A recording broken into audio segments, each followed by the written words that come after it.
जय हिंद स्टूडेंट्स। आज के इस वीडियो में हम लोग पूरे आधुनिक इतिहास के बारे में अध्ययन करेंगे, जो आपके आने वाली परीक्षाओं के लिए एक रिवीजन का काम करेगा। तो चलिए शुरू करते हैं। तो सबसे पहले आधुनिक भारत के इतिहास में मुगल साम्राज्य का पतन और विघटन देखते हैं। औरंगजेब की जब मृत्यु होती है तो उसके बाद उसके 3 पुत्र मुअज्जम, आजम और कामबख्श, इनके बीच उत्तराधिकार का युद्ध शुरू होता है। इस युद्ध में औरंगजेब का जो बड़ा पुत्र था मोहम्मद मुअज्जम, जिसे हम लोग शाह आलम भी कहते हैं, वो विजयी हुआ। मोहम्मद मुअज्जम बहादुर शाह प्रथम की उपाधि, किसकी? बहादुर शाह प्रथम की उपाधि धारण करके मुगल सिंहासन पर बैठा। ठीक है, बहादुर शाह प्रथम ने शिवाजी के पुत्र शाहू को, किसको? शिवाजी के पुत्र शाहू को कारागार से मुक्त कर दिया। ठीक है, बहादुर शाह प्रथम को शाह बेखबर भी कहा जाता है। इसने औरंगजेब के द्वारा जो जजिया कर लगाया गया था उसको समाप्त कर दिया था।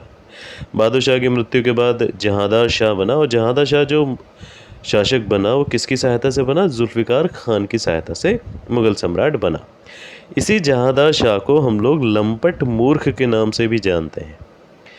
जहांदार शाह के शासनकाल में लाल कुंवरी नामक एक वैश्या थी, वो उसके प्रति आसक्त था। उसने उसको हस्तक्षेप करने की अपने शासन में अनुमति दे रखी थी। जहांदार शाह ने जयसिंह को किसकी उपाधि दी? मिर्जा राजा की उपाधि दी थी। किसकी उपाधि दी थी? मिर्जा राजा की। जहांदार शाह ने मारवाड़ शासक अजीत सिंह को महाराजा की पदवी प्रदान करी थी। सैयद बंधु, अली बरहा और अब्दुल्ला खां को मुगलकालीन इतिहास में शासक निर्माता के रूप में जाना जाता है।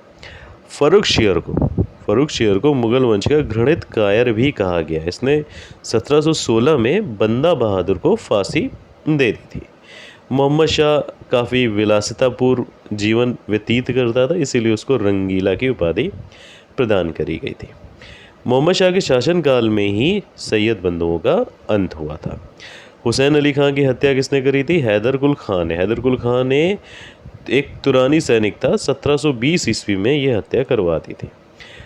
अच्छा, मोहम्मद शाह के शासनकाल में ही फारस का शासक कौन था? नादिर शाह। उसने 1739 में दिल्ली पर आक्रमण किया। 13 फरवरी 1739 को क्या होता है? एक करनाल का युद्ध होता है, बहुत इंपॉर्टेंट है आपके लिए। 13 फरवरी 1739 को करनाल का युद्ध होता है। इसमें मुगल सेना क्या होती है? परास्त होती है। अच्छा, ये नादिर शाह जो थे, इनको ईरान का नेपोलियन कहा गया था। नादिर शाह कहलाता था ईरान का नेपोलियन। इसने शाहजहां द्वारा जो तख्ते ताउस बनवाया गया, कोहनूर हीरा था उसके पास, वो सब लूट के ईरान वापस लौट गया था। अच्छा, मोहम्मद शाह जो था, ये क्वेश्चन पूछा जाता है कि तख्ते ताउस पे बैठने वाला अंतिम मुगल बादशाह कौन था? तो कौन था? मोहम्मद शाह था। इसके बाद रफ़ीउद्दौला आता है, जिसने शाहजहां द्वितीय की उपाधि धारण करी थी। मोहम्मद शाह के शासनकाल में 1748 में अहमद शाह अब्दाली ने, ठीक है, भारत पर पहला आक्रमण किया था। लेकिन इस आक्रमण में मनुपुर में एक युद्ध हुआ जिसमें वो हार गया और लौट गया। ये जो अहमद शाह अब्दाली था, इसको दुर्रे दुरानी कहा जाता था, यानी युग का मोती। प्लासी के युद्ध के समय जो सम्राट था वो कौन था? मुगल सम्राट आलमगीर द्वितीय था। शाह आलम द्वितीय, जिसका एक नाम अली गौहर भी था, उसी के शासन में पानीपत का तृतीय युद्ध हुआ और बक्सर का भी युद्ध हुआ। पानीपत का जो तृतीय युद्ध है वो अहमद शाह अब्दाली और मराठों के बीच हुआ, जिसमें मराठे क्या हुए? हार गए। शाह आलम द्वितीय के शासनकाल में 1803 में अंग्रेजों ने दिल्ली पर अधिकार कर लिया। शाह आलम द्वितीय ने क्या किया? क्लाइव को, जो लॉर्ड था क्लाइव, उसको बंगाल, बिहार और उड़ीसा की दीवानी प्रदान कर दी। शाह आलम द्वितीय की हत्या किसने कर दी? गुलाम कादिर खान ने। कब करी? 1806 में। इसके बाद अकबर द्वितीय आते हैं। उन्होंने राम मोहन राय को राजा की उपाधि दी थी। अंतिम मुगल बादशाह कौन थे? बहादुर शाह द्वितीय थे, जिनका उपनाम क्या था? जफ़र था। 1857 के जो विद्रोह में उन्होंने पार्टिसिपेट किया था, इसलिए अंग्रेज़ों द्वारा बहादुर शाह जफ़र को बंदी बना लिया गया था और रंगून भेज दिया गया था, जहां पर 1862 में इनकी क्या हो गई थी? मृत्यु हो गई थी। अब कुछ उत्तरकालीन मुगल सम्राटों के बारे में बात कर लेते हैं, इनका टाइम पीरियड देख लेते हैं और कुछ जो इनको उपाधि दी गई उनको देख लेते हैं। बहादुर शाह प्रथम, जिसको शाह बेखबर भी कहा जाता है, 1707 से 1712। जहांदार शाह को लंपट मूर्ख कहा जाता है, इसका जो समय पीरियड था 1712 से 1713। घृणित कायर हमारा फर्रुख शियर 1713 से 1719। मोहम्मद शाह रंगीला 1719 से 1748। अहमद शाह 1748 से 1754। अजीजुद्दीन यानी आलमगीर द्वितीय 1754 से 1759। शाह आलम द्वितीय अली गौहर के नाम से प्रसिद्ध 1759 से 1806। समय पीरियड आपको बहुत लग रहा होगा, इतने साल तक रहा, लेकिन दूसरों की गुलामी में ही रहा ये अधिकतर समय। अकबर द्वितीय 1806 से 1837 और अंतिम मुगल सम्राट बहादुर शाह जफर 1837 1857। अच्छा, ये कुछ इंपॉर्टेंट नोट है कि फर्रुखशियर के बाद रफ़ीउद्दर्जात आया और रफ़ीउद्दौला आया। ये ऐसे शासक थे जिन्होंने सबसे कम समय तक शासन किया, है ना। फरवरी 1719 से जून, तो सिर्फ 3 महीने कुछ दिन इन्होंने किया रफ़ीउद्दर्जात ने, और कुछ दिन ज़्यादा किया रफ़ीउद्दौला ने, राइट। अच्छा, अब चूँकि ये उत्तराधिकारी जो मुग़ल थे वो कमज़ोर थे, इनका जो आधिपत्य था वो अपने राज्यों से हटता जा रहा था, तो कई राज्यों ने स्वतंत्र हो गए, कई राज्य स्वतंत्र हो गए, अपने आप में स्वतंत्रता उन्होंने स्थापित कर ली। जैसे अवध, तो अवध का जो संस्थापक था वो कौन था? सादत खां था, बुरहान मुल्क जिसको कहते हैं। चिनकलिज खां या निज़ामुल मुल्क ने हैदराबाद की स्थापना कर ली। रुहेलखंड की स्थापना दाऊद खान और अली मोहम्मद खां बंगेश ने कर ली, जबकि मुर्शिद कुली खां ने बंगाल की स्थापना कर ली। किसकी? बंगाल की स्थापना। कर्नाटक की स्थापना की बात करें तो सादतुल्ला खां ने करी, और भरतपुर 2 जाट जो नेता थे, चूड़ामन और बदन सिंह, उन्होंने भरतपुर की स्थापना करी। तो इस तरह से हमने देखा कि किस तरीके से यूरोपीय कंपनियां आई, उत्तराधिकार का युद्ध होता है और औरंगजेब के पुत्रों के बीच में, और ये उत्तर मुग़ल आते हैं और फिर मुग़ल साम्राज्य का पतन होता चला जाता है। इसी बीच में एक परिवर्तन होता है भारत की स्थिति में, यूरोपीय कंपनियां यहाँ आती हैं, है ना। आई तो व्यापार के उससे थे, लेकिन ये धीरे धीरे भारत के साम्राज्य में, भारत की शासन व्यवस्था में रुचि लेने लगती हैं। पहली कंपनी पुर्तगाली, तो सबसे पहले कौन आए? पुर्तगाली आए। वास्को डी गामा 1498 में भारत आया, है ना। पश्चिमी तट पर स्थित एक बंदरगाह था, कौन सा था? कालीकट था, वहाँ पर पहुँचा।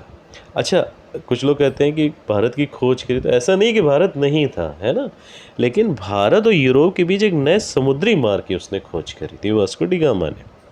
अच्छा, कालीकट का हिंदू राजा उस समय कौन था? जमोरिन था। तो हिंदू राजा पर्टिकुलर राजा का नाम नहीं था, वहाँ पे जो राजा होते थे उनकी प्रजाति को जमोरिन कहा जाता था, तो उन्होंने वास्को डी गामा का स्वागत किया। लेकिन जो अरब व्यापारी थे कालीकट में बसे हुए, उन्होंने उसको बिल्कुल भी पसंद नहीं। तो फ्रांसिस्को डी अल्मीडा जो इसके बाद आया, 1505 में भारत आया, है ना, भारत का वायसराय बनाया गया।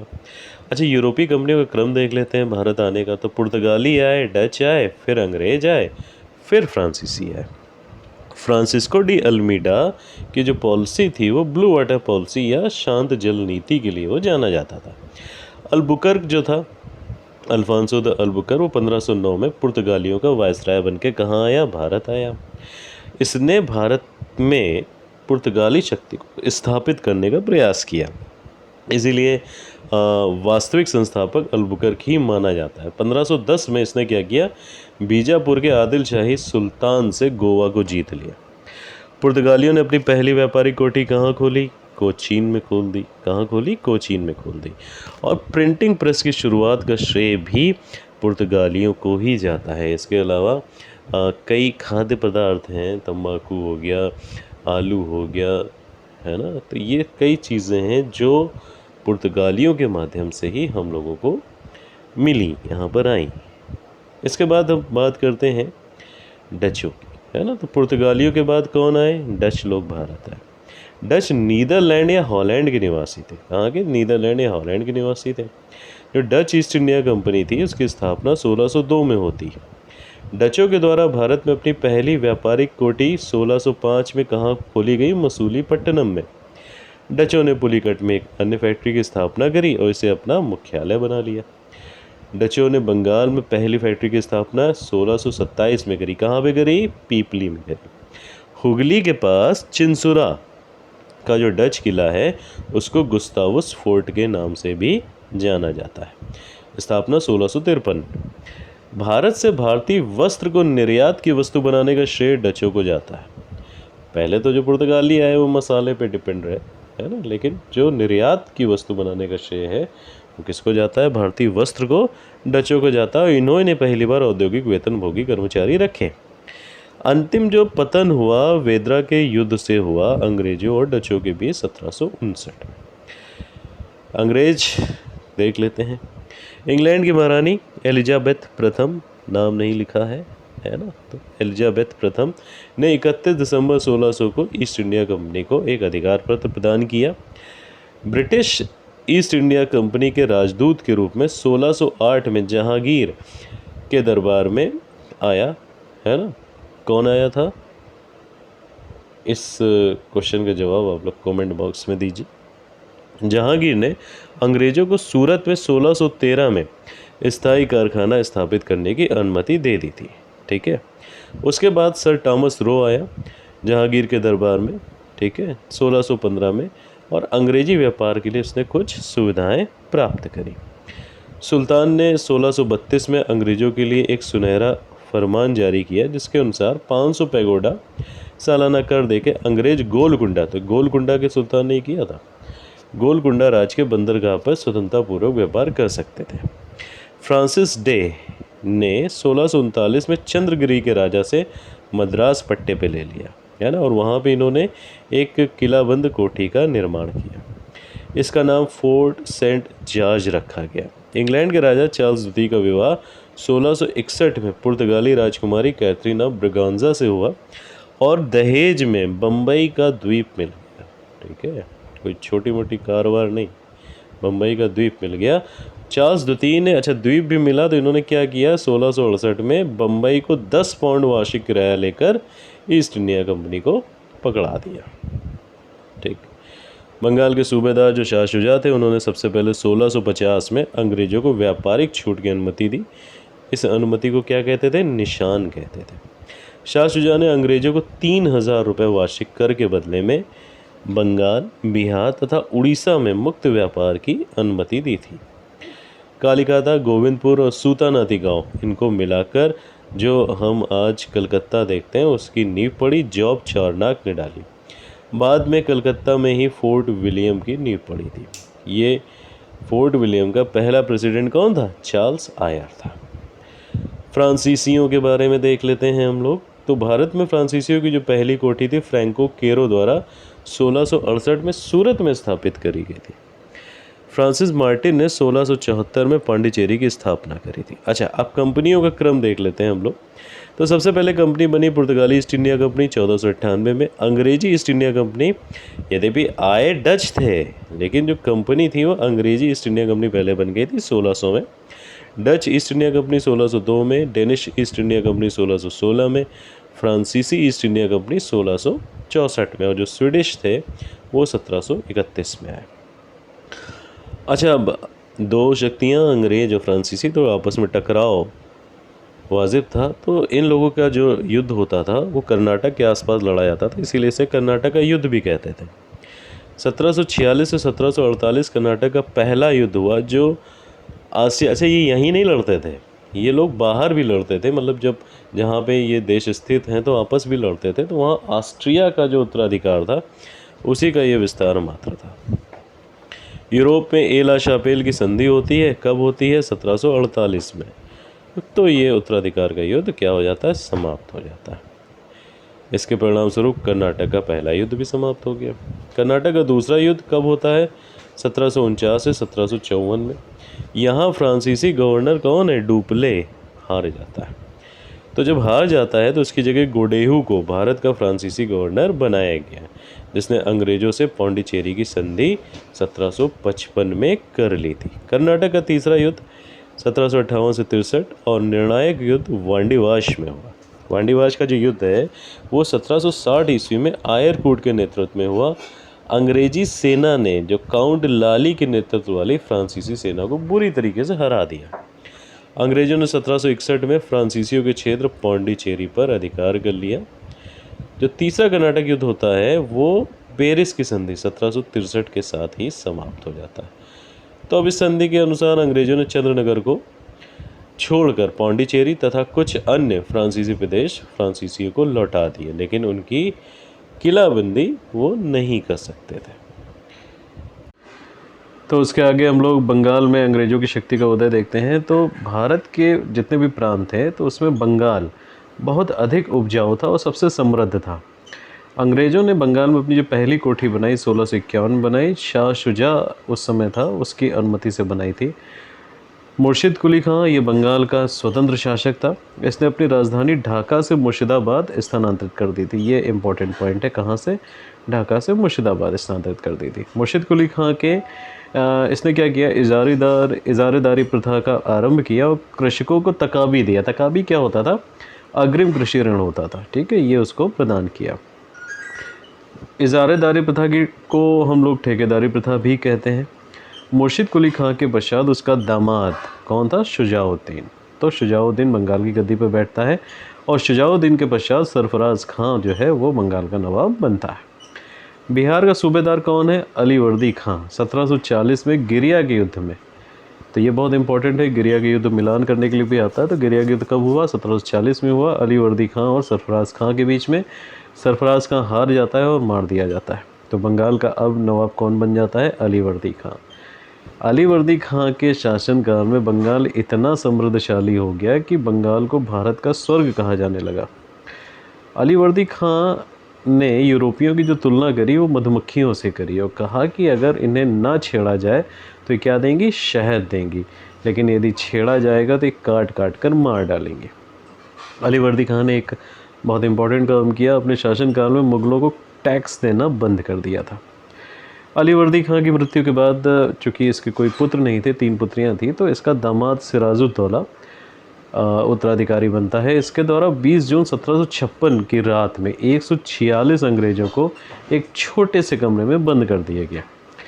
अगले दिन मात्र 23 अंग्रेज ही जिंदा बचे। इस घटना को ब्लैक होल की घटना कही जाती है, कहते हैं हम लोग। जेड हालवेल ब्लैक होल की घटना का, जेड हालवेल क्या था? प्रत्यक्षदर्शी था।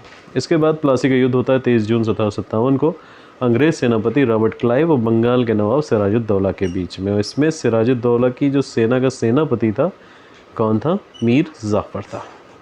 मीर जाफ़र ने धोखा दिया जिसकी वजह से सिराजुद्दौला की हार हो गई। प्लासी के युद्ध में मोहनलाल और मीर मदान के नेतृत्व में एक छोटी सी सेना नवाब के प्रति वफादार बनी रही, लेकिन जब मीर मदान लड़ते हुए मारा गया तो वहाँ से फिर बाजी पलट गई। अंग्रेज़ों ने क्या किया? अंग्रेज़ों ने मीर जाफ़र को बंगाल का नवाब बना दिया, जिसके बदले मीर जाफ़र ने क्या किया? अंग्रेज़ों को 24 परगने की जिम्मेदारी दे दी। अंग्रेज़ों ने मीर जाफ़र को हटाकर 1760 में, ठीक है, जब उनका काम निकल गया और वो कुछ ऐसी स्थिति में नहीं रहा कि अब उनकी ख्वाहिशें आगे पूरी कर सके, तो मीर जाफ़र को हटाकर 1760 में उसके दामाद मीर कासिम को बंगाल का नवाब बना दिया। मीर कासिम अलीवर्दी खान के बाद बंगाल का दूसरा सबसे योग्य नवाब था। उसने अपनी राजधानी हटा दी, कहाँ? मुर्शिदाबाद से मुंगेर वो ले आया। 22 अक्टूबर 1764 को बक्सर का युद्ध होता है अंग्रेज़ों और मीर कासिम, अवध के नवाब शुजाउद्दौला और मुग़ल सम्राट शाह आलम सेकंड के बीच में, है ना। तो अंग्रेज़ थे और मीर कासिम, अवध का नवाब शुजाउद्दौला, मुग़ल सम्राट शाह आलम थी, इनकी संयुक्त सेना थी। हेक्टर मुनरो कर रहा था नेतृत्व अंग्रेजी सेना का, उसने मीर कासिम की जो संयुक्त सेना थी उसको परास्त कर दिया। तो ये कहा जाता है कि बक्सर के युद्ध के बाद भारत में वास्तविक रूप से ब्रिटिश प्रभुसत्ता स्थापित हुई। बंगाल में जो द्वैत शासन का समय है वो 1765 से 1772 तक रहा और 1765 में लॉर्ड क्लाइव द्वारा ये प्रारंभ किया गया था और 1772 में जब वारेन हेस्टिंग्स आया तो उसने इसको समाप्त कर दिया। नवाबों का क्रम देख लेते हैं। मुर्शिद कुली खां 1713 से 1727, शुजाउद्दीन 1727 से 1739, सरफराज खां 1739 से 1746, अलीवर्दी खां 1740 1756, सिराजुद्दौला 1756 से 1757। मीर जाफ़र 2 बार बनता है, 1757 1760, 1763 से 1765। मीर कासिम 1760 से 1763 तक गद्दी पे रहता है। उसके बाद निज़ामुद्दौला आ जाता है 1765-66, शैफुद्दौला 1766 से 1770 और मुबारकदौला 1770 से 1775। ठीक है, तो ये कुल 11 शासक थे बंगाल के इतिहास में। अब मैसूर के बारे में बात करते हैं, आंग्ल मैसूर युद्ध। तो 1399 में मैसूर में वाडियार राजवंश की स्थापना हुई। किसकी? वाडियार राजवंश की स्थापना हुई। हैदर अली ने अपना जीवन एक घुड़सवार के रूप में शुरू किया था और ये 1761 में मैसूर का शासक बना था। जब दूसरा आंग्ल मैसूर युद्ध हुआ तो उस दौरान पोर्ट नोवा का युद्ध हुआ था। पोर्टो नोवा का युद्ध हुआ था, उसमें हैदर अली हार गया था और उसकी मृत्यु हो गई थी। अच्छा, इससे पहले जो हैदर अली ने अंग्रेज़ों के खिलाफ एक युद्ध, जिसमें हैदर अली की अगर कही जाए तो जीत हुई थी और पहली बार ऐसा हुआ था कि अंग्रेज हारे थे। तो पहला आंग्ल मैसूर युद्ध हुआ था 1767 से 1769 ईस्वी के बीच में। इसमें हैदर अली विजयी था और इसकी मृत्यु के बाद, और इसमें कौन सी संधि हुई थी? जो पहली संधि हुई थी, तो उसके तहत क्या हो गया था कि जो भी जीते हुए राज थे वो वापस कर दिए गए थे। ठीक है, लेकिन एक तरीके से जो प्रभुसत्ता थी वो हैदर अली की हो गई थी। हैदर अली की मृत्यु के बाद टीपू सुल्तान गद्दी पर बैठता है। इसका जन्म 1750 में हुआ था। मंगलौर की संधि जब हुई थी तो टीपू सुल्तान एवं अंग्रेज़ों ने एक दूसरे के जो विजित क्षेत्र थे वो वापस कर दिए थे। तो 1780 से 1784 के बीच आंग्ल मैसूर द्वितीय युद्ध चला था। टीपू सुल्तान ने 1787 में पातशाह की उपाधि धारण करी। उसने अपनी राजधानी श्रीरंगपट्टनम में टीपू ने स्वतंत्रता का वृक्ष लगवाया। टीपू स्वयं जैकोबिन क्लब का सदस्य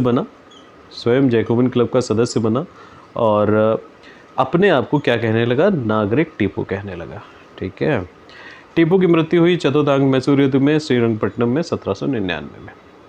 अब यहाँ पे देख लेते हैं चारों जो युद्ध हैं उनके बारे में। पहला आंग्ल मैसूर युद्ध 1767 1769 अंत हुआ मद्रास की संधि के साथ। द्वितीय आंग्ल मैसूर युद्ध 1780 1784, वॉरेन हेस्टिंग इस समय गवर्नर जनरल था और मंगलौर की संधि हुई थी। किसकी हुई थी? मंगलौर की हुई थी। तृतीय की बात कर लेते हैं तो कॉर्नवालिस अंग्रेज़ों की तरफ से था गवर्नर जनरल, और ये हुआ था श्रीरंगपट्टनम में 1790 से 1792 ईस्वी के बीच में, जिसमें 1792 ईस्वी में ये ख़त्म हो जाता है। और टीपू सुल्तान पर कई सारी अपमानजनक कार्रवाइयाँ कर दी जाती हैं। बहुत सारा इस पर कर लगा दिया जाता है। कर ना चुका पाने की स्थिति में इसके जो दोनों पुत्र थे उनको अंग्रेज बंदी बना लेते हैं और अपने पास एज ए सिक्योरिटी रख लेते हैं।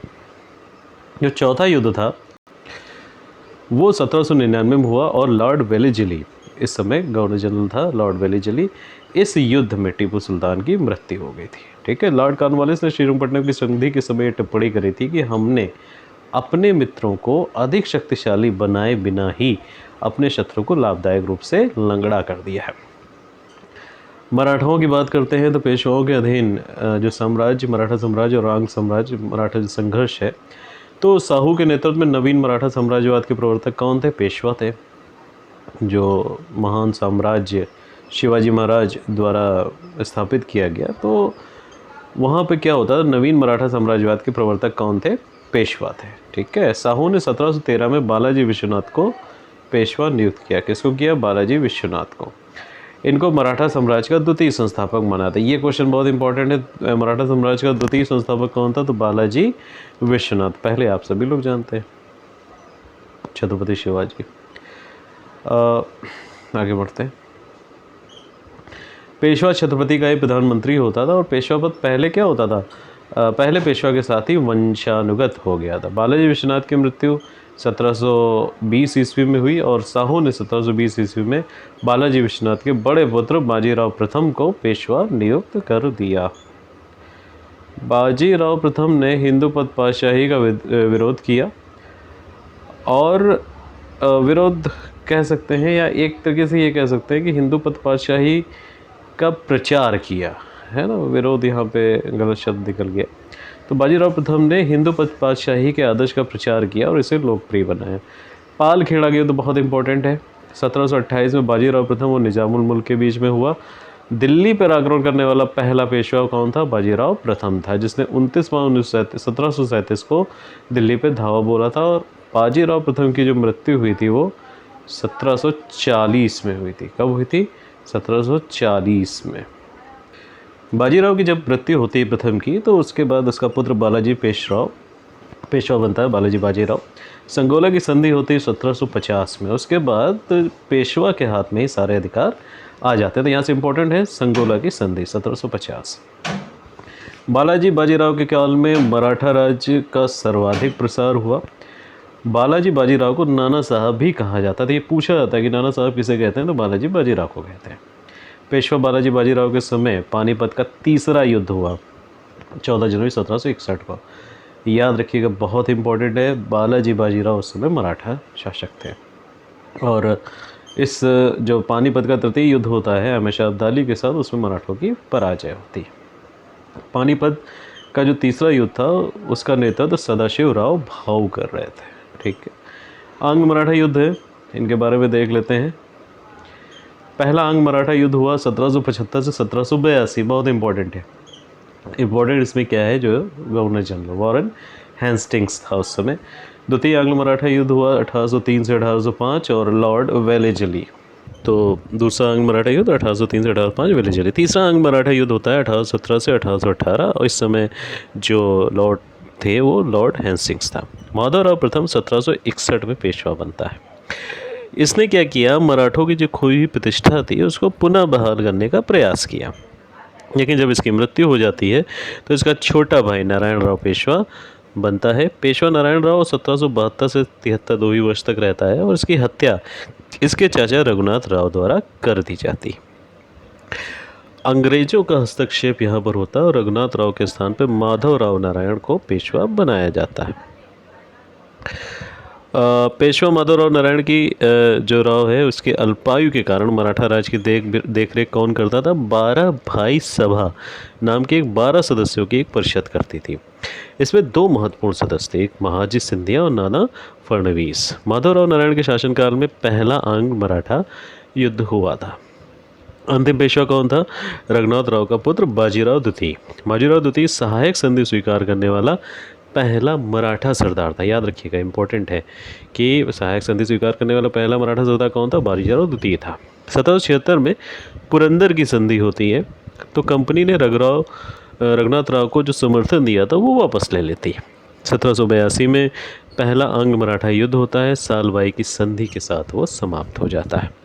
सालबाई की संधि कब होती है? 17 मई 1782 को होती है महाजी सिंधिया के प्रयास से। 1803 से 1805 में द्वितीय आंग्ल मराठा युद्ध होता है। इसमें भोसले जो नागपुर के होते हैं उन्होंने अंग्रेजों को चुनौती दी थी।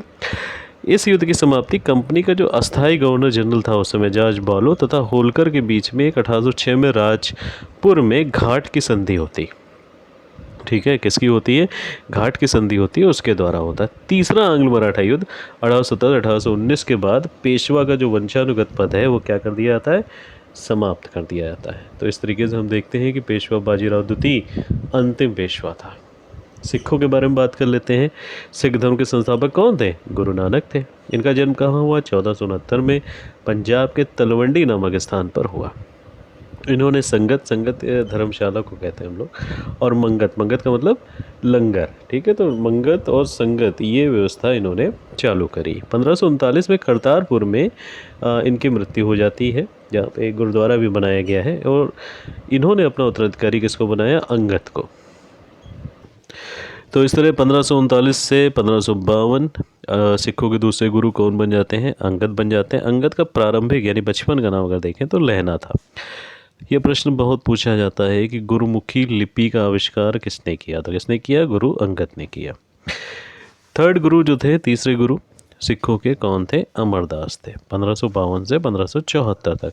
अच्छा, इन्होंने अपनी जो गद्दी है वो गोविंदवाल में स्थापित करी थी। मुगल बादशाह अकबर ने गुरु अमरदास से जाकर गोविंदवाल में भेंट करी थी और उनकी जो पुत्री थी बीबी भानी, उनको कुछ ज़मीन दी थी। सिखों के जो चौथे गुरु थे वो रामदास थे, 1574 से 1581, और ये अकबर के समकालीन थे। और जो ऊपर अभी अमरदास के बारे में हम लोग बात कर रहे थे उनके दामाद थे ये। अकबर ने गुरु रामदास को 500 बीघा ज़मीन प्रदान करी। ठीक है, कितने बीघा? 500 बीघा ज़मीन प्रदान करी और इसी पर उन्होंने अमृतसर नगर की स्थापना करी थी। गुरु नानक बाबर और हुमायूं दोनों के समकालीन थे, याद रखिएगा।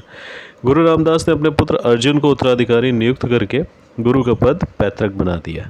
तो सिखों के 5वें गुरु कौन हुए? अर्जुन देव हुए। 1581-1606 इन्होंने हरमिंदर साहब का निर्माण किया। हरमिंदर साहब कहाँ पर है? जो अमृतसर तालाब है उसके बीचों बीच। इन्होंने ही आदि ग्रंथ की भी रचना करी थी। राजकुमार खुसरो की सहायता करने के कारण जो जहांगीर था उसने 1606 में गुरु अर्जुन देव को मृत्युदंड दे दिया था। उसके बाद छठे गुरु हरगोविंद बने 1606 से 1644। तो अपने इस 38 साल के शासनकाल में उन्होंने सिखों में सैनिक भावना को पैदा किया। खुद की रक्षा के लिए शस्त्र धारण करने की आज्ञा दी। गुरु हरगोविंद ने अमृतसर नगर की किलेबंदी कराई और यहाँ पर अकाल तख्त का निर्माण करवाया। सिखों के जो 7वें गुरु थे वो कौन थे? हर राय थे। 1644-1661। 8वें गुरु हरिकिशन थे। इनकी मृत्यु चेचक से हुई थी। किससे हुई थी? चेचक से। 9वें गुरु सिखों के कौन थे? तेग बहादुर। 1664 से 1675 तक ये गद्दी पे बैठे। इन्होंने इस्लाम धर्म को स्वीकार नहीं किया, इस वजह से औरंगजेब ने इनको मरवा दिया था। अंतिम गुरु, दशम गुरु आते हैं गुरु गोविंद सिंह 1675-1708। ये सिखों के 10वें और अंतिम गुरु थे। और उनका जन्म कब हुआ? 1666 में पटना में हुआ था।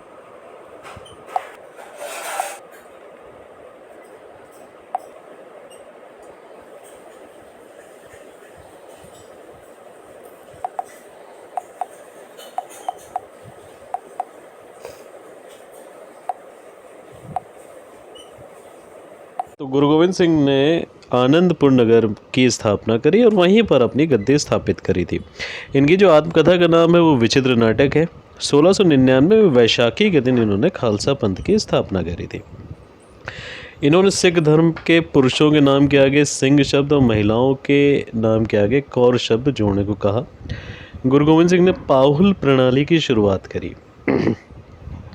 गुरु गोविंद सिंह ने सिख अनुयायियों से 5 वस्तुएं केश, कंघा, कक्षा, कृपाण और कड़ा धारण करने को कहा। गुरु गोविंद सिंह ने सिखों के धार्मिक ग्रंथ आदि ग्रंथ वही जो था गुरुवाणी को वर्तमान रूप दिया, संकलित किया दोबारा। गुरु गोविंद सिंह के पुत्र जो फतेह सिंह और जोरावर सिंह थे, इनको सरहिंद के मुगल फौजदार वजीर खान ने दीवार में चिनवा दिया था। गुरु गोविंद सिंह की हत्या 1708 में होती है। दक्षिण भारत में नांदेड़ नामक स्थान पर एक पठान था, उसी ने इनकी हत्या कर दी थी। गुरु गोविंद सिंह के बाद बंदा बहादुर के बारे में बात कर लेते हैं हम लोग। तो बंदा बहादुर के बचपन का नाम लक्ष्मण देव था। इन्होंने पहले सिख राज की स्थापना करी थी। बंदा बहादुर ने गुरु नानक और गुरु गोविंद सिंह के नाम के सिक्के चलवाए और सिख राज की मोहर भी बनवाई। बंदा बहादुर को फर्रुखशियर के शासनकाल में मृत्युदंड दे दिया गया था। इनकी मृत्यु के बाद में पंजाब में छोटे छोटे राज्यों की स्थापना हुई, जो कि क्या कहलाए? मिसल कहलाए। उस समय पंजाब में कितनी मिसलें काम कर रही थी? 12 मिसलें काम कर रही थी। उनके नेता देख लेते हैं। तो अहलूवालिया मिसल के जस्सा सिंह थे, सुगर चकिया के चरत सिंह थे, फुल्किया के नवाब कपूर सिंह थे, कहनिया धानिया के आला सिंह थे, भंगी मिसल के हरि सिंह थे, रामगढ़िया मिसल के जस्सा सिंह रामगढ़िया थे, निशान वालिया के सरदार संगत सिंह थे, नकाई के हीरा सिंह थे, शहीदी के गुरबख्श सिंह थे, करोड़ सिंधिया के कौन थे? बघेल सिंह, और डल्ले वालिया के तारा सिंह थे। तो जो सुकर चकिया के मिसल के प्रमुख थे महा सिंह, उनके यहाँ किसका जन्म होता है? रणजीत सिंह का जन्म होता है। कब होता है?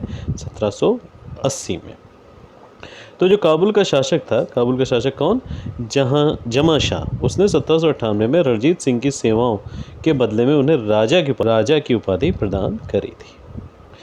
रणजीत सिंह 1799 में लाहौर के शासक बने।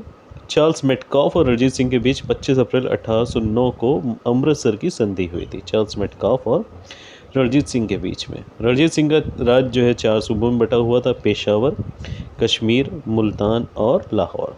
रणजीत सिंह के साम्राज्य की राजधानी क्या थी? लाहौर थी। रणजीत सिंह को कोहनूर हीरा शाह शुजा से प्राप्त हुआ था। रणजीत सिंह की मृत्यु 1839 में हो गई थी। इनका विदेश मंत्री जो था वो फ़कीर अजीजुद्दीन था। तो पहला, ये आंग्ल सिख युद्धों के बारे में बात कर लेते हैं। पहला आंग्ल सिख युद्ध 1845 से 1846, दूसरा हुआ 1848 से 1849 के बीच में।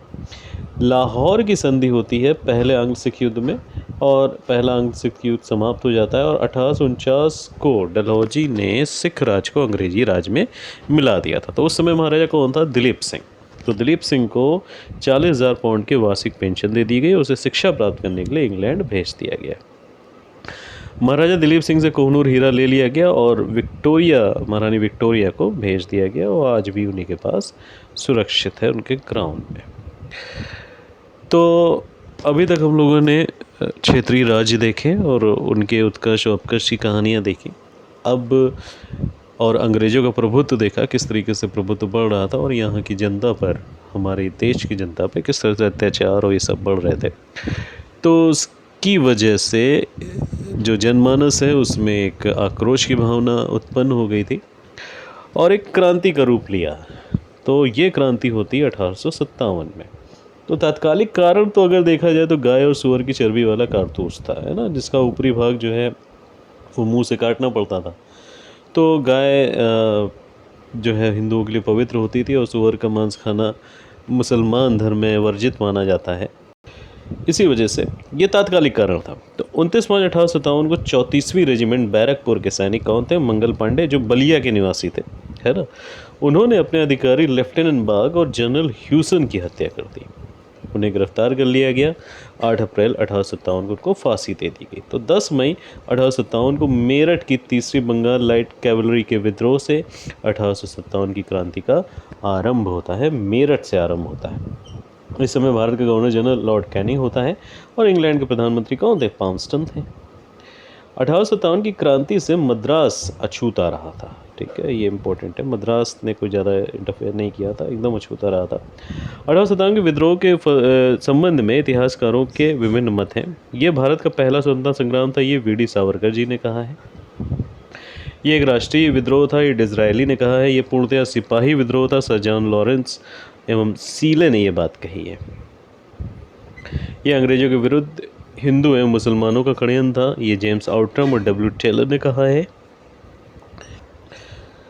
तो हाँ, जो मत थे उनके बारे में हम लोग बात कर रहे थे। बर्बरता और सभ्यता के बीच युद्ध था, ये टी.आर. होम्स। धर्मांधों का ईसाइयों के विरुद्ध युद्ध था, L.E.R. रीज ने ये बात कही थी। कुछ महत्वपूर्ण पुस्तकें देख लेते हैं और उनके लेखकों के बारे में बात कर लेते हैं जो 1857 से संबंधित है। The Indian war of independence 1857, ये सावरकर जी ने लिखी थी। द ग्रेट रिबेलियन, ये अशोक मेहता ने। सिपाही mutiny and revolt of 1857, R.C. Majumdar. 1857, S.N. Sen. आगे हम लोग बात करेंगे क्रांति के केंद्र की, कि किस जगह क्रांति फैली और वहाँ के नेतृत्वकर्ता कौन थे। तो दिल्ली में 11 मई 1857 बहादुर शाह जफर और बख्त खां। कानपुर में नाना साहब और तात्या टोपे 5 जून 1857। लखनऊ में बेगम हजरत महल थीं और 30 मई 1857 डेट। झांसी में रानी लक्ष्मीबाई जून 1857। इलाहाबाद में लियाकत अली जून 1857। जगदीशपुर में कुंवर सिंह जून 1857। बरेली में खान बहादुर खां, ये भी 1857 में ही हुई थी। फैज़ाबाद में मौलवी अहमदुल्ला, ये मिलान करने के लिए बहुत आते हैं, है ना, कौन से नेतृत्व करता थे, तो इसको थोड़ा सा ध्यान रखिएगा। 1857। क्रांति का दमन करने वाले कौन थे? तो दिल्ली की क्रांति का दमन किया निकलसन एवं हडसन ने। कानपुर में कैम्पबेल ने। लखनऊ में भी कैम्पबेल ने किया। झांसी में जो दमन किया वो हीरोज़ ने किया, यहाँ थोड़ा सा मिसप्रिंट हो गया। इलाहाबाद में कर्नल नील। जगदीशपुर में विलियम टेलर और विंसेंट आयर ने किया था। बरेली फैज़ाबाद में कैम्पबेल ने। विद्रोह के समय कंपनी का जो मुख्य सेनापति था वो कौन था? जॉर्ज एनिसन था। विद्रोह प्रारंभ के बाद नियुक्त सेनापति कॉलिन कैम्पबेल थे। विद्रोह के समय भारत का सम्राट बहादुर शाह जफर था। तात्या टोपे, इनका वास्तविक नाम रामचंद्र पांडुरंग था। 18 अप्रैल 1859 को शिवपुरी में अंग्रेजों द्वारा इन्हें फांसी पर लटका दिया गया था, ठीक है। तात्या टोपे के बारे में बात हो रही है। रानी लक्ष्मीबाई 17 जून 1858 को वीरगति को प्राप्त हुई। ओके, अब बात करेंगे हम लोग कुछ धार्मिक और सामाजिक सुधार आंदोलनों की, है ना। तो इसमें सबसे पहले ब्रह्म समाज। ब्रह्म समाज की स्थापना कब होती है? 20 अगस्त 1828 को होती है। किसने करी? राजा राम मोहन राय ने करी। ये मूर्ति पूजा, तीर्थ यात्रा, कर्मकांड, इन सब का विरोधी था जो ब्रह्म समाज था। राजा राम मोहन राय ने 1815 में आत्मीय सभा का भी गठन किया था और वेदांत कॉलेज की स्थापना 1825 में करी थी। इनको राजा राम मोहन राय को नवजागरण का अग्रदूत, सुधार आंदोलनों का प्रवर्तक, आधुनिक भारत का पिता, नव प्रभात का तारा, ये सब कहा जाता था। राजा राम मोहन राय को भारतीय पत्रकारिता का अग्रदूत भी माना जाता है। इन्होंने डेविड हेयर के सहयोग से 1817 में कलकत्ता में एक हिंदू कॉलेज की स्थापना करी थी। राजा राम मोहन राय ने तोहफत उल मुवाहिदीन या ए गिफ्ट टू मोनोथिज्म या एकेश्वरवादियों को उपहार तथा प्रिसेप्ट्स ऑफ जीसस नामक पुस्तकों की भी रचना करी थी। संवाद कौमुदी, मिरातुल अखबार तथा अंग्रेजी में ब्रह्मानिकल, इन मैगजीन का भी इन्होंने प्रकाशन किया। मुगल सम्राट अकबर द्वितीय ने राम मोहन राय को राजा की पदवी प्रदान करी थी। अच्छा, राजा राम मोहन राय की जब मृत्यु हो जाती है तो उसके बाद देवेंद्रनाथ टैगोर ने ब्रह्म समाज का नेतृत्व संभाला था। इन्होंने तत्वबोधि सभा की भी स्थापना करी थी। इसके पश्चात केशव चंद्र सेन ने ब्रह्म समाज का नेतृत्व किया था। ठीक है, तो फिर किसने किया था? केशव चंद्र सेन ने किया था। केशव चंद्र सेन के उदारवाद के कारण ब्रह्म समाज में पहली फूट पड़ी। ठीक है, क्योंकि क्या होने लगा था, ईसाई, मुस्लिम, पारसी, चीनी धर्म पुस्तकों का ये सब पाठ होने लगा था, तो इस वजह से थोड़ा आपसी विरोध हो गया था। तो देवेंद्रनाथ टैगोर ने ब्रह्म समाज के न्यासी की हैसियत से 1865 में केशव चंद्र सेन को आचार्य की पदवी से हटा दिया। तो फिर इन्होंने क्या किया? नवीन ब्रह्म समाज का गठन कर लिया। शिवनाथ शास्त्री और आनंद मोहन बोस ने 1878 में साधारण ब्रह्म समाज की स्थापना करी। ठीक है, तो नवीन ब्रह्म समाज केशव चंद्र सेन ने करी थी और शिवनाथ शास्त्री और आनंद मोहन बोस ने साधारण ब्रह्म समाज की स्थापना करी थी। प्रार्थना समाज, तो प्रार्थना समाज आत्माराम पांडुरंग ने 1867 में बम्बई में इसकी स्थापना करी। महादेव रानडे को पश्चिमी भारत में सांस्कृतिक पुनर्जागरण का अग्रदूत कहा जाता है। भारत में सांस्कृतिक पुनर्जागरण का अग्रदूत कहेंगे तो राजा राम मोहन राय होंगे, पश्चिमी भारत में कहेंगे तो महादेव रानडे होंगे। रानडे ने पूना सार्वजनिक सभा की भी स्थापना करी, 1870 में करी। ठीक है, इन्हें महाराष्ट्र का सुकरात भी कहा जाता था, याद रखिएगा। गोविंद रानडे को महाराष्ट्र का सुकरात भी कहा जाता था। 31 दिसंबर 1893 को डी.के. कर्वे ने विधवा पुनर्विवाह एसोसिएशन बनाया। रानडे ने 1884 में डक्कन एजुकेशन सोसाइटी की स्थापना करी, जो बाद में क्या कहलाया? Poona Ferguson college. वेद समाज, केशरी धरल नायडू ने मद्रास में वेद समाज की स्थापना करी 1864 में। और किसकी प्रेरणा से? केशव चंद्र सेन की प्रेरणा से। आर्य समाज, स्वामी दयानंद सरस्वती ने बम्बई में 1875 में आर्य समाज की स्थापना करी थी। दयानंद सरस्वती ने ही एक नारा दिया था, वेदों की ओर लौटो। आर्य समाजियों ने जो भी छुआछूत होता था ना, जाति भेद, बाल विवाह, इन सब का विरोध किया। विधवा पुनर्विवाह की वकालत करी, अंतर्जातीय विवाह को समर्थन दिया। स्वामी दयानंद सरस्वती द्वारा शुद्ध आंदोलन चलाया गया, जिसके अंतर्गत जो हिंदू धर्म का त्याग करके अन्य धर्म में चले गए थे, उनके लिए पुनः धर्म वापसी के द्वार खोल दिए गए। आर्य समाज ने गौ रक्षा आंदोलन तथा गौ रक्षणी सभा की भी स्थापना करी।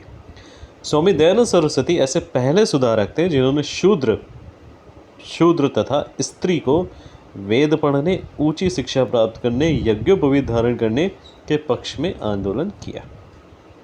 स्वामी दयानंद सरस्वती के बचपन का नाम क्या था? मूलशंकर था। अच्छा, इनकी पुस्तकें बहुत इंपॉर्टेंट हैं।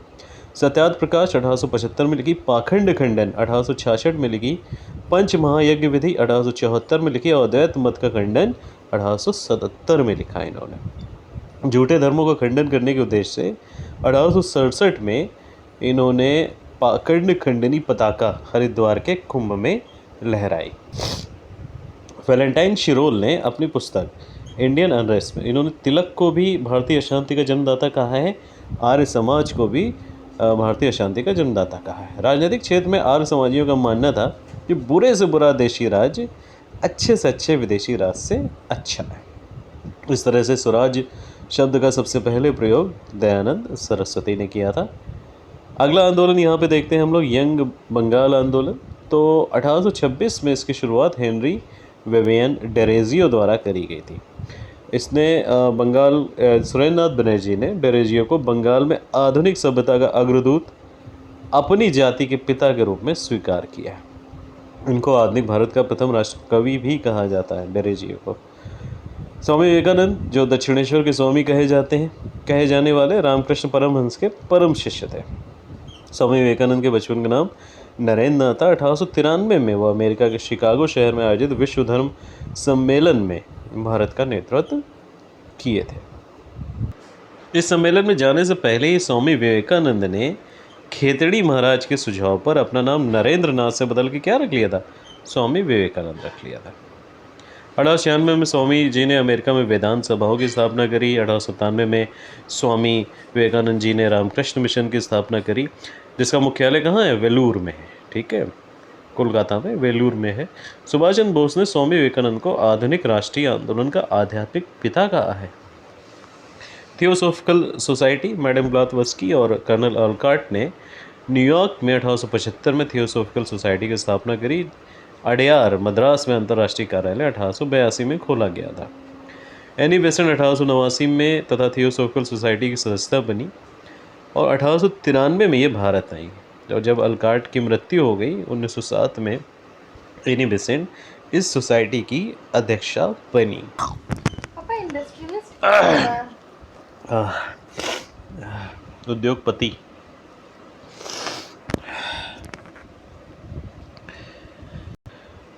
भारत में शिक्षा के क्षेत्र के विकास के लिए एनी बेसेंट ने बनारस में 1898 में सेंट्रल हिंदू कॉलेज की स्थापना करी, जो 1916 में मदन मोहन मालवीय जी के प्रयासों से बनारस हिंदू विश्वविद्यालय बना। कुछ और धार्मिक आंदोलन थे। धर्म सभा की स्थापना 1830 में राधाकांत देव करते हैं। लोक हितवादी के नाम से गोपाल हरि देशमुख प्रसिद्ध थे। देव समाज की स्थापना 1887 में शिव नारायण अग्निहोत्री लाहौर में करते हैं। बहराम जी मालाबारी ने वर्ष 1908 में सेवा सदन की स्थापना बम्बई में करी। बहुत इंपॉर्टेंट, भारतीय सेवक समाज, the servant of India society, इसकी स्थापना 1905 में गोपाल कृष्ण गोखले करते हैं। भारतीय राष्ट्रीय सामाजिक सम्मेलन की स्थापना 1887 में एम जी रानाडे करते हैं तथा रघुनाथ राय ने इनका सहयोग किया। इस आंदोलन ने बाल विवाह को रोकने के लिए प्रतिज्ञा आंदोलन चालू किया था। समाज सेवा संघ, सोशल सर्विस लीग की स्थापना 1911 में एन.एम. जोशी करते हैं। हृदयनाथ कुंजरू 1914 में इलाहाबाद में सेवा समिति की स्थापना करते हैं। इसके अलावा अगर हम लोग बात करें पारसी सुधारों की, तो रहनुमाई मजदयासन सभा किससे संबंधित था? पारसी सुधार आंदोलन संबंधित था। स्थापना 1851 में नौरोजी फरदोन जी, दादा भाई नौरोजी तथा एस बंगाली नेताओं ने बम्बई में करी थी। रहनुमाई मजदयान सभा संस्था ने राफ्त गुफ्तार यानी कि सत्यवादी पत्रिका का प्रकाशन किया। कुछ मुस्लिम सुधार आंदोलन है, तो सर सैयद अहमद खान ने अलीगढ़ आंदोलन चलाया और पीरी मुरीदी प्रथा को ख़त्म करने की वकालत करी तथा तहज़ीफ़ उल अखलाक यानी कि सभ्यता और नैतिकता नामक पत्रिका का प्रकाशन किया। मोहम्मद कासिम ननौतवी एवं रशीद अहमद गंगोही ने 1866 में देवबंद में इस्लामी मदरसे की स्थापना करी। शिबली नुमानी देवबंद के समर्थक थे और इन्होंने नवदतल उलमा तथा दारुल उलूम की स्थापना करी। मिर्ज़ा गुलाम अहमद ने 1889 में अहमदिया आंदोलन की स्थापना करी। 1864 में सर सैयद अहमद ने साइंटिफिक सोसाइटी तथा 1877 में अलीगढ़ मुस्लिम एंग्लो ओरिएंटल कॉलेज की स्थापना करी। यही 1920 में अलीगढ़ मुस्लिम विश्वविद्यालय में परिवर्तित हो गया। सर सैयद अहमद ने 1870 में तहज़ीब उल अखलाक नामक पत्रिका का प्रकाशन किया। अहमदिया आंदोलन ने जिहाद का विरोध किया। मिर्ज़ा गुलाम अहमद थे, उन्होंने मसीहा तथा मेहदी होने के बाद धरती पर कृष्ण तथा ईसा मसीह का अवतार होने का दावा किया था। 1930 में सबसे पहले द्विराष्ट्र सिद्धांत की बात मोहम्मद इकबाल ने करी अपनी पुस्तक कौन सी? बंगे दर्रा में, और इसी में इन्होंने इंकलाब शब्द का भी प्रयोग किया। कुछ निम्न जातीय आंदोलनों की बात कर लेते हैं, तो इसकी शुरुआत महाराष्ट्र में सबसे पहले हुई 1873 में। ज्योतिबा फुले ने सत्यशोधक समाज की स्थापना करी और गुलामगिरी नामक एक पुस्तक की रचना भी करी थी। 1924 में अंबेडकर ने बम्बई में बहिष्कृत हितकारिणी सभा की स्थापना करी और 1927 में मराठी में बहिष्कृत समाज नामक पत्रिका का प्रकाशन शुरू किया। 1932 में महात्मा गांधी ने अछूतों को हरिजन नाम दिया और हरिजन सेवक संघ की स्थापना करी। दक्षिण भारत में ईवी रामास्वामी नायकर ने 1920 में आत्मसम्मान आंदोलन चलाया। अन्य आंदोलन व सुधारों में विधवा पुनर्विवाह हेतु ईश्वरचंद्र विद्यासागर ने काफ़ी प्रयास किया। डी.के. कर्वे ने 1916 में मुंबई में पहला महिला विश्वविद्यालय स्थापित किया। नेटिव मैरिज एक्ट द्वारा 1872 में अंतर्जातीय विवाह को मान्यता प्रदान की गई। लॉर्ड विलियम बेंटिक सती प्रथा से संबंधित हैं। Lord William Bentinck Carl Sleeman के सहयोग से ठगी प्रथा को इन्होंने समाप्त किया। एलन बरो दासप्रथा से और इरविन शारदा एक्ट से संबंधित थे।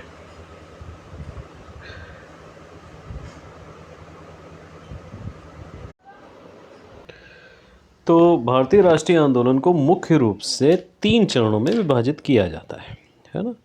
पहला चरण अगर हम बात करें तो प्रथम चरण 1885 से 1905 का रहता है, द्वितीय चरण 1905 से 1919 का और तृतीय चरण 1919 से 1947 का। भारतीय राष्ट्रीय संघ जो था ये कांग्रेस का पहला नाम था, है ना। पहले क्या नाम था, यही था। तो इसकी स्थापना 1885 में होती है। एल एक्टिवन होम यानी A.O. ह्यूम के द्वारा करी जाती है। पहला अधिवेशन 28 दिसंबर 1885 को बम्बई स्थित गोकुलदास तेजपाल संस्कृत विद्यालय में होता है। प्रथम सम्मेलन में भारतीय राष्ट्रीय संघ का नाम दादा भाई नौरोजी। तो यहाँ क्वेश्चन पूछा था किसके सुझाव पर, तो नौरोजी के सुझाव पर प्रथम अधिवेशन में बदल क्या कर दिया गया, भारतीय राष्ट्रीय कांग्रेस कर दिया गया। ब्रिटिश भारत में शिक्षा का विकास देख लेते हैं तो गवर्नर जनरल वॉरेन हास्टिंग्स ने 1780 में कलकत्ता मदरसा की स्थापना करी, जिसमें फ़ारसी और अरबी भाषा का अध्ययन किया जाता था। विलियम जोन्स ने 1784 में एशियाटिक सोसाइटी ऑफ बंगाल की स्थापना करी। ब्रिटिश रेजिडेंट जोनाथन डंकन ने 1791 में वाराणसी में हिंदू कानून और दर्शन के लिए संस्कृत कॉलेज की स्थापना करी। लॉर्ड वेलेजली ने 1800 में कंपनी के असैनिक अधिकारियों की शिक्षा के लिए फोर्ट विलियम कॉलेज की स्थापना करी। लॉर्ड मैकाले ने क्या किया, 1835 में अपना मैकाले माइन्यूट यानी कि स्मरणार्थ लेख प्रस्तुत किया, जिसमें भारतीय भाषा एवं साहित्य की आलोचना करी गई, आंग्ल भाषा एवं साहित्य की प्रशंसा करी गई। अलेक्जेंडर डफ तथा शिक्षा के अधोमुखी निस्यंदन के सिद्धांत का प्रतिपादन किया गया था। किसके द्वारा, अलेक्जेंडर डफ के द्वारा। चार्ल्स वुड के डिस्पैच को जो 1854 में आया था, भारतीय शिक्षा का मैग्ना कार्टा भी कहा जाता है। हंटर कमीशन का गठन कब होता है, 1882 ईस्वी में, जिसमें प्राथमिक शिक्षा में प्रसार के लिए उपाय सुझाया गया था। थॉमस रैले की अध्यक्षता में 1902 में विश्वविद्यालय आयोग की स्थापना हुई थी। लॉर्ड कर्जन के काल में कृषि और पुरातत्व विभाग की स्थापना करी गई। कलकत्ता विश्वविद्यालय आयोग तथा सैंडलर आयोग का गठन वर्ष 1917 में किया गया था। कब किया गया था, 1917 में किया गया था। महिलाओं की शिक्षा पर सरकारी स्तर पर पहली बार वुड डिस्पैच में व्यवस्था करी गई। हंटर कमीशन तथा सैंडलर कमीशन की रिपोर्ट में भी स्त्री शिक्षा को बढ़ावा देने का सुझाव दिया गया।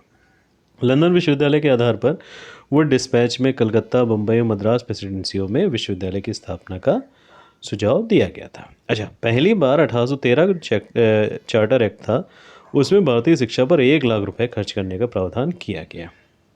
प्राच्य विद्या समर्थकों में कौन प्रमुख थे, H.T. Prinsep, H.H. विल्सन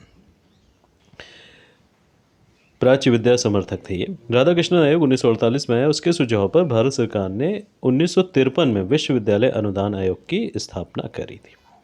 महिला शिक्षा की दिशा में प्रथम भारतीय प्रयास ब्रह्म समाज ने किया था। ये इंपॉर्टेंट है, किसने किया था, ब्रह्म समाज ने किया था।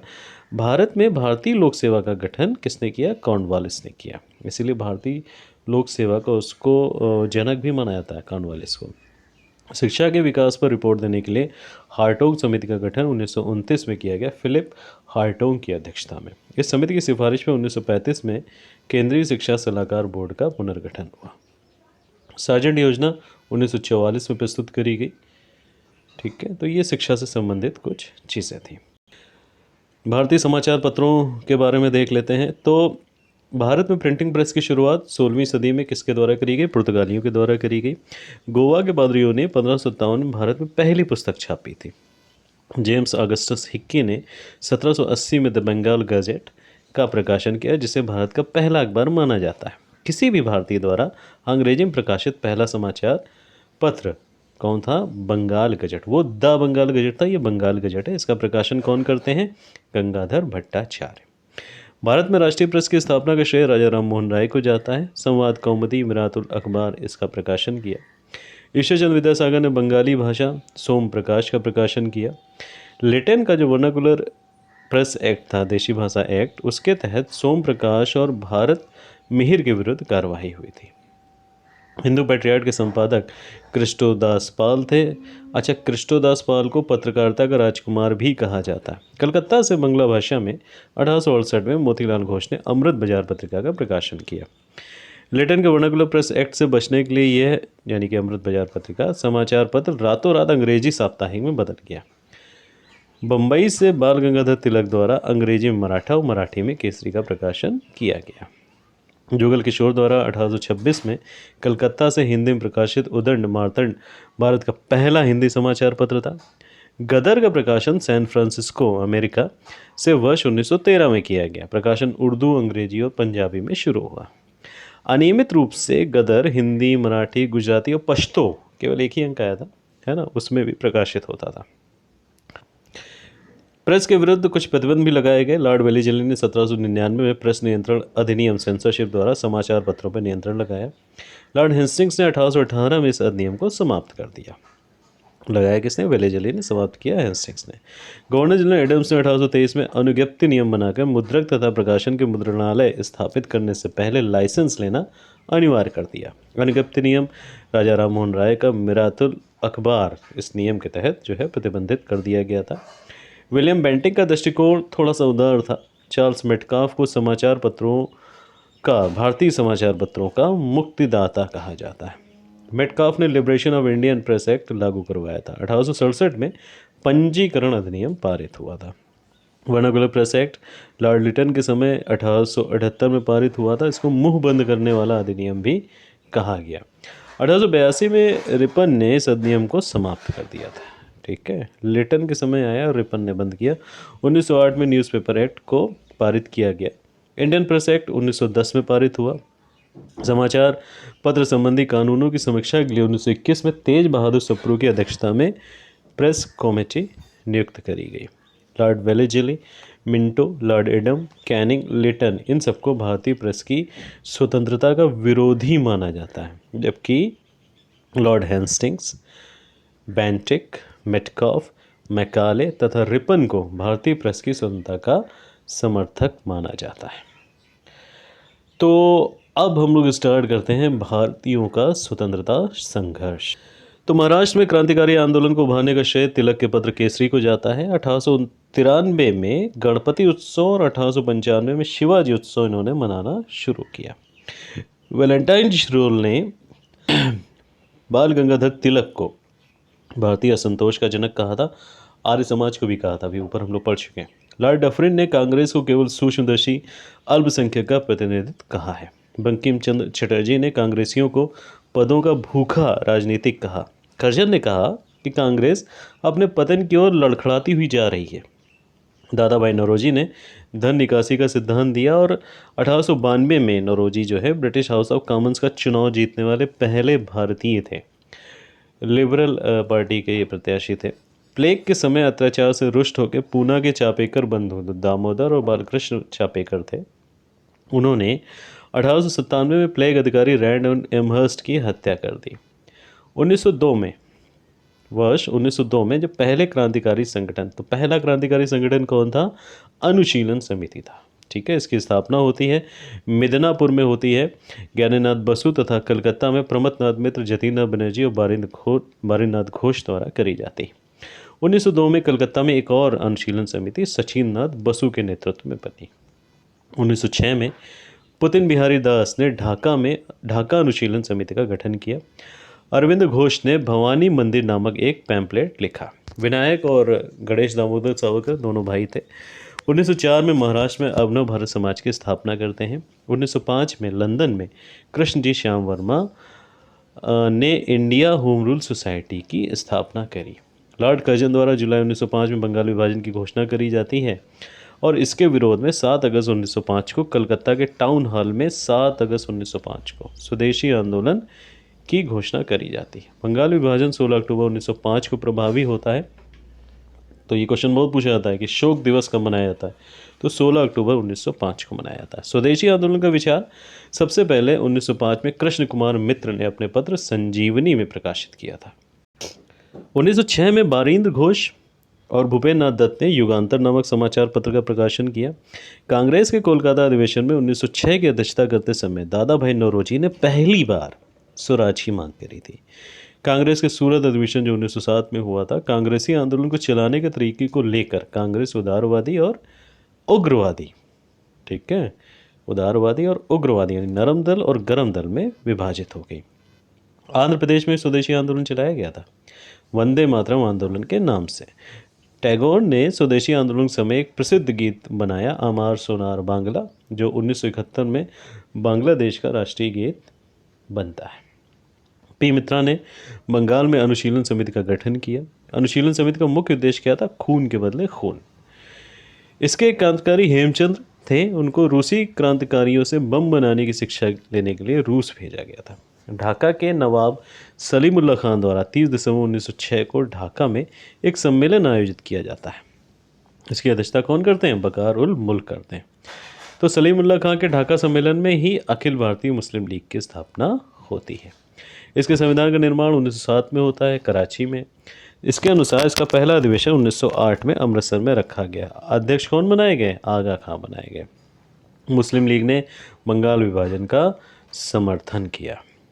प्रफुल्ल चाकी और खुदीराम बोस ने 30 अप्रैल 1908 को बंगाल प्रेसिडेंसी के मजिस्ट्रेट किंग्सफोर्ड, कौन? किंग्सफोर्ड की हत्या का प्रयास किया। तो प्रफुल्ल चाकी ने इनसे बचने के लिए, पुलिस से बचने के लिए आत्महत्या कर ली और खुदीराम बोस को फांसी दे दी गई। तो सबसे कम उम्र के हैं खुदीराम बोस क्रांतिकारी जो फांसी पाए।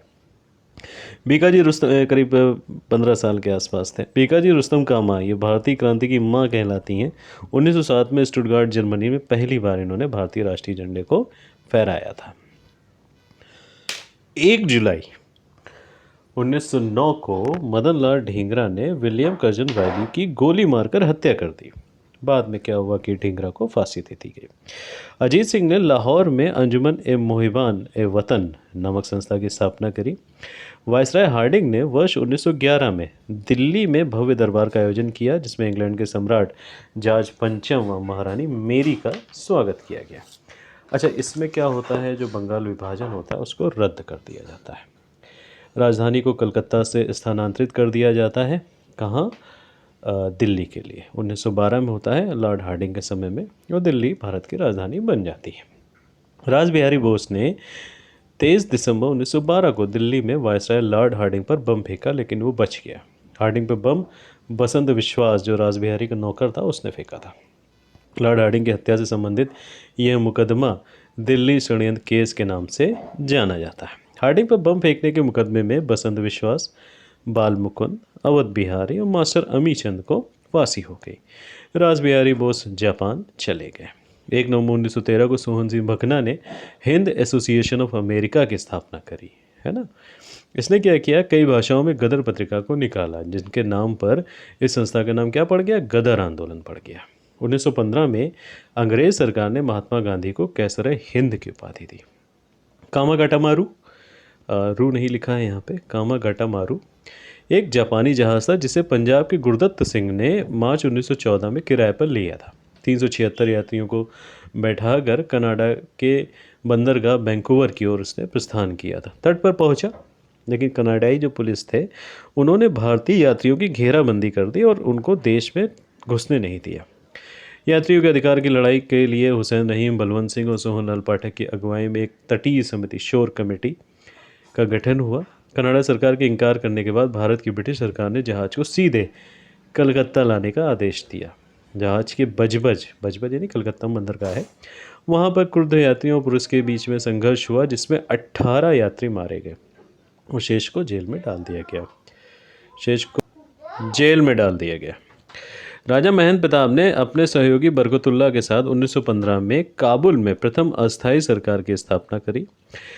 कांग्रेस के लखनऊ अधिवेशन 1916 में कांग्रेस के जो दोनों दल थे ना, गरम दल नरम दल, उनमें एकता हो गई। तिलक ने अप्रैल 1916 में और एनी बेसेंट ने सितंबर 1916 में मद्रास में होम रूल लीग की स्थापना करी। तिलक ने महाराष्ट्र में।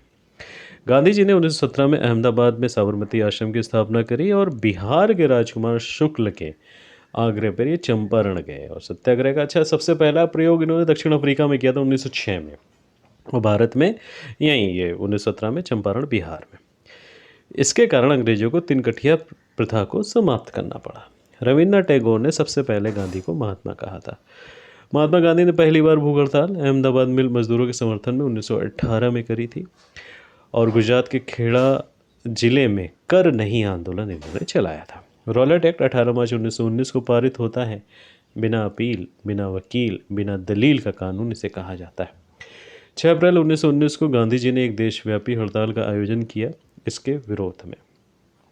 13 अप्रैल 1919 को अमृतसर के जलियांवाला बाग में डॉक्टर सतपाल और सैफुद्दीन किचलू की गिरफ्तारी का विरोध कर रही एक जनसभा पर जनरल डायर ने गोलियां चलाई। कांग्रेस के अनुसार 1000, सरकारी रिपोर्ट के अनुसार 379 निर्दोष व्यक्ति मारे गए। इसी को जलियांवाला बाग हत्याकांड का नाम दिया गया।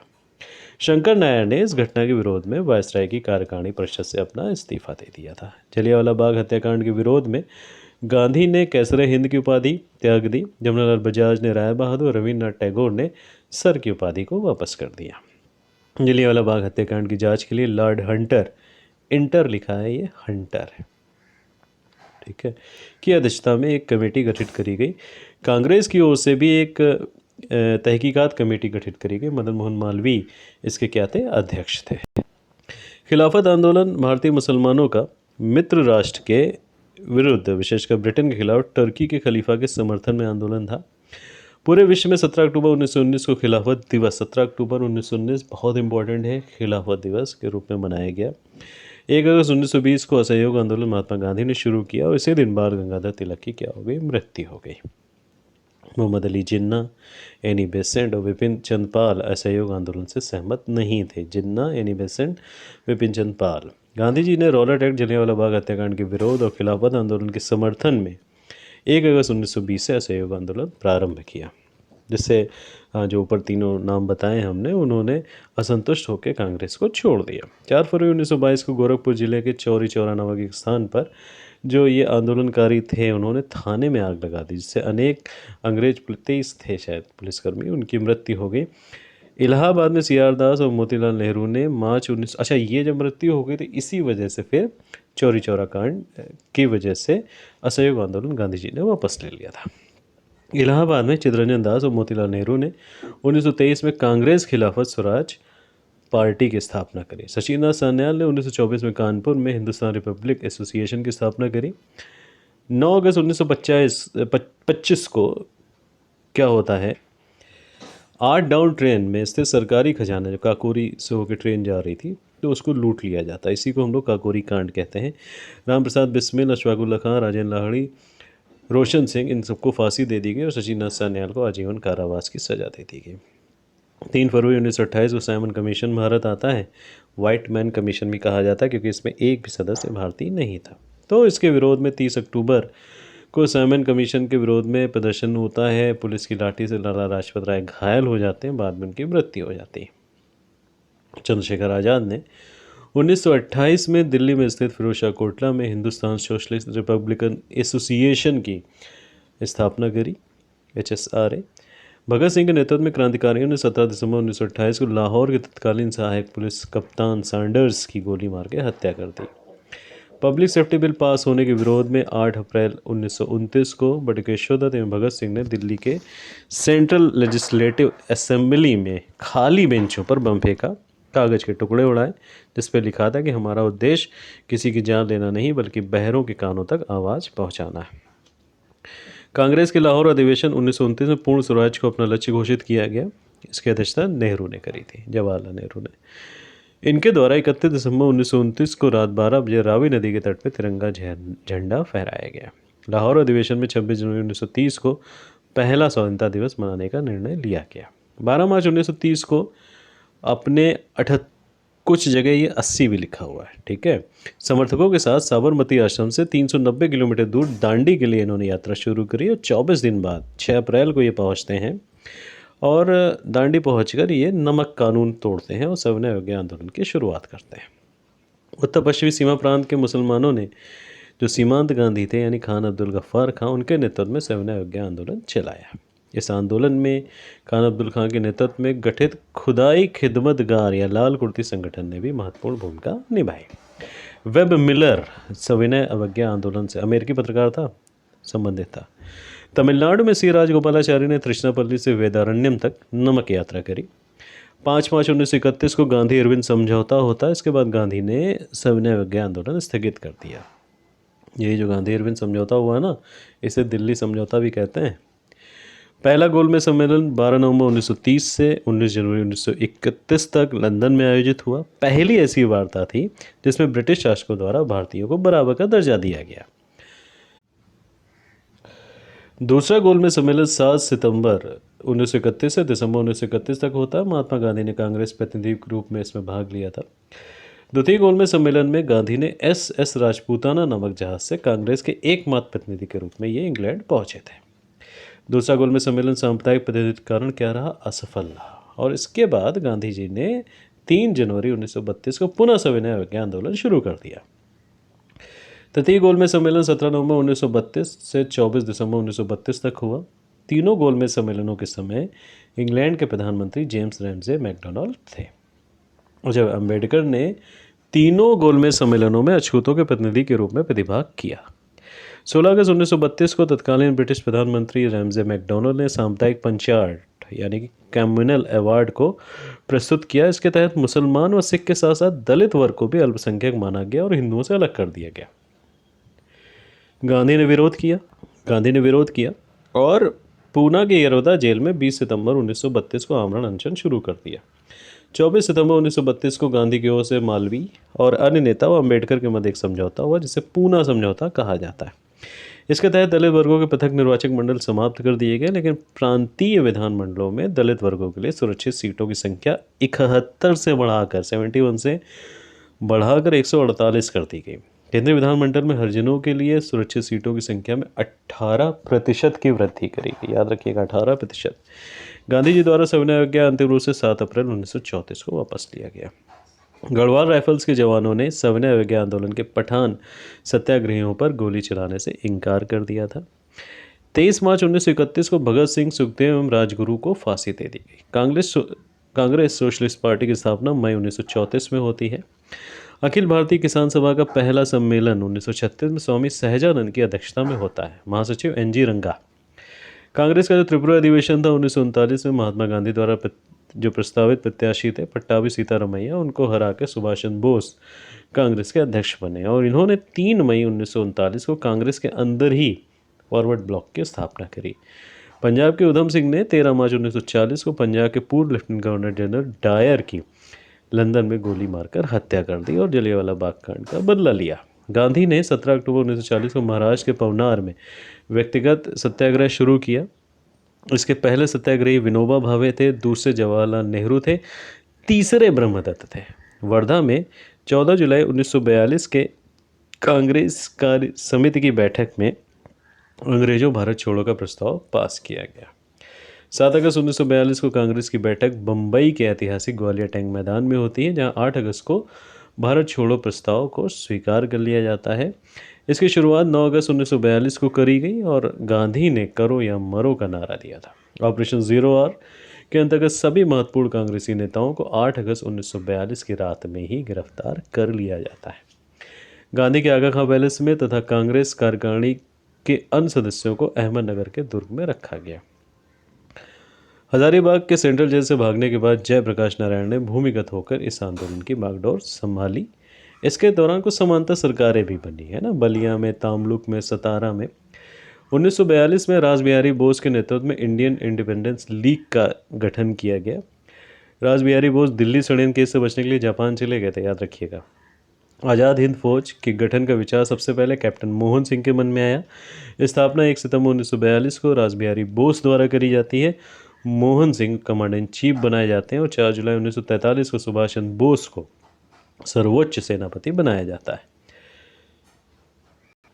21 अक्टूबर 1943 को सिंगापुर में आज़ाद हिंद सरकार का गठन होता है। सुभाष चंद्र बोस करते हैं और तीनों ब्रिगेड का नाम सुभाष ब्रिगेड, गांधी ब्रिगेड और नेहरू ब्रिगेड, और महिलाओं की ब्रिगेड का नाम लक्ष्मीबाई ब्रिगेड रखते हैं।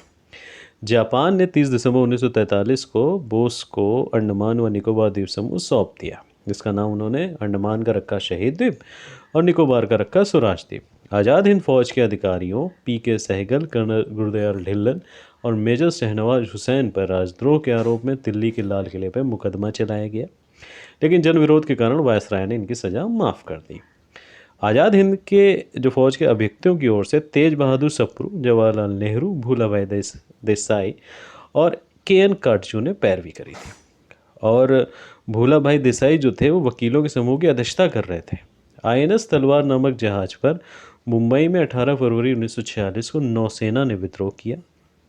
भारतीय और ब्रिटिश सैनिकों में कैबिनेट मिशन में बराबरी के व्यवहार की मांग को लेकर 19 फरवरी 1946 को कराची में वायुसेना के सैनिकों ने भी ब्रिटिश सरकार के खिलाफ हड़ताल कर दी, और जो लाहौर, दिल्ली और मुंबई में भी शुरू हो गई। लेकिन सरदार पटेल के दबाव में आकर नौसेना ने विद्रोह समाप्त कर दिया। 24 मार्च 1946 को कैबिनेट मिशन आता है, पैथिक लॉरेंस के नेतृत्व में दिल्ली। अन्य सदस्य स्टोफर क्रिप्स थे जो अध्यक्ष बोर्ड ऑफ ट्रेड के थे, और एवी अलेक्जेंडर थे जो नौसेना मंत्री थे। कैबिनेट मिशन योजना को मुस्लिम लीग ने 6 जून 1946 और कांग्रेस ने 24 जून 1946 को स्वीकार कर लिया। इसके बाद संविधान सभा के निर्माण के लिए जुलाई 1946 में चुनाव होते हैं।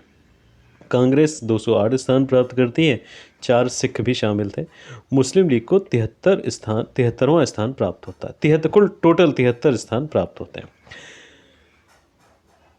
16 अगस्त 1946 को सीधी अथवा प्रत्यक्ष कार्यवाही दिवस मुस्लिम लीग के द्वारा मनाया जाता है। 2 सितंबर 1946 को नेहरू ने अंतरिम सरकार का गठन किया। भारत विभाजन की जो माउंट बेटन योजना, मनबाटन योजना भी कहते हैं इसको, 3 जून 1947 को प्रकाशित करी गई। कांग्रेस कार्य समिति द्वारा 3 जून 1947 की बैठक में माउंट बेटन योजना को स्वीकार कर लिया गया, और मुस्लिम लीग ने 10 जून 1947 को भारी बहुमत से इसको स्वीकार किया। 4 जुलाई 1947 को ब्रिटिश संसद में भारतीय स्वाधीनता विधेयक प्रस्तुत किया गया। 15 जुलाई को हाउस ऑफ कॉमन्स और 16 जुलाई को हाउस ऑफ लॉर्ड्स में इसे पारित कर दिया गया, है ना। इसके अनुसार देश 18 जुलाई को साइन हो गया। तो 14 अगस्त को पाकिस्तान और 15 अगस्त को भारतीय अधिराज्य की स्थापना हुई। उस समय इंग्लैंड के सम्राट जॉर्ज 6 थे और राष्ट्रमंडल देशों का ये प्रथम प्रधान था। भारत की आज़ादी के समय ब्रिटेन के प्रधानमंत्री क्लीमेंट इटली थे जो लेबर पार्टी के नेता थे, और उस समय कांग्रेस के अध्यक्ष कौन थे? जे.बी. कृपलानी थे। तो स्टूडेंट्स, ये पूरा आधुनिक इतिहास शॉर्ट में हम लोगों ने लिया, महत्वपूर्ण पॉइंट लिए जो आपके पेपर के लिए बहुत इंपॉर्टेंट है, और इसी में से ही काफ़ी क्वेश्चंस आते हैं। मैं ये नहीं कह रहा हूँ कि 100% आते हैं, लेकिन अगर 10 प्रश्न आने हैं तो आपको 8 प्रश्न यहीं से मिल जाएंगे इस पूरे वीडियो से। तो इसको बार बार देखते रहिए, और जब आप 2-4 बार देखेंगे तो आपको ये याद हो जाएगा। और please support the channel. Thank you.